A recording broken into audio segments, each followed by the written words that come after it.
मित्रांनो, तुम्हाला वाटेल हे ठिकाण बघून की काय इथं साप पकडणं गरजेचं आहे.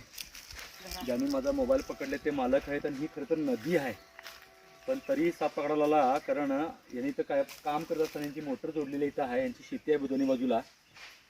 आता तुम्हाला जसं वाटतं मला पण वाटतंय, पण हा साप जखमी आहे आणि त्यांनी भीतीपोटी त्याला न मारता ह्याला बोलवले. पण ह्याला कुठल्या तरी प्राण्यानं अटॅक केलेला असू शकतोय. तुम्ही बघू शकता, थोडंसं तुम्हाला दिसेल त्याच्या तोंडाला जबर मार बसलेला आहे आणि तोंडाच्या ठिकाणी आत आंतड्यांना मारायला आम्हाला जगवता सापांना येत नाही, किंवा त्यांच्या हाडालावर लागलं असलं तरी आपण सापांना जगवा येत नाही. त्याला गंभीर जखमी, कदाचित मुंगसानं त्याच्यावर तोंडावर अटॅक करून त्याला जखमी केलेला असावा.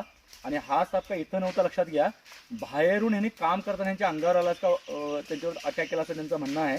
आणि त्यामुळे ह्याला नाईलाजानं पकडायला आलं. त्यामुळे अशा परिस्थितीतून जावं लागतं आणि लोकांच्या समाधानात साप पकडायला लागतंय. कधी जखमी साप होतात, हे पण घाबरतात आणि त्याला सहारा वाटला तो, त्यामुळे तो पाण्यात शिरला. आणि साधारण 5 वर्ष वयाचा नाग आहे, तसे पण जुळतात, त्यामुळे साप मोठ्या प्रमाणात बाहेर पडतात.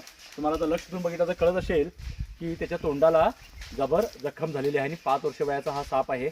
आणि स्वतःला घाबरूनच ते आमच्यावर अटॅक करतात आणि त्याला पण दुसरे प्राणी खाऊ शकतात, मारू शकतात आणि त्यामुळे तेही जखमी होतात, त्यांनाही संकट येतात, लक्षात घ्या.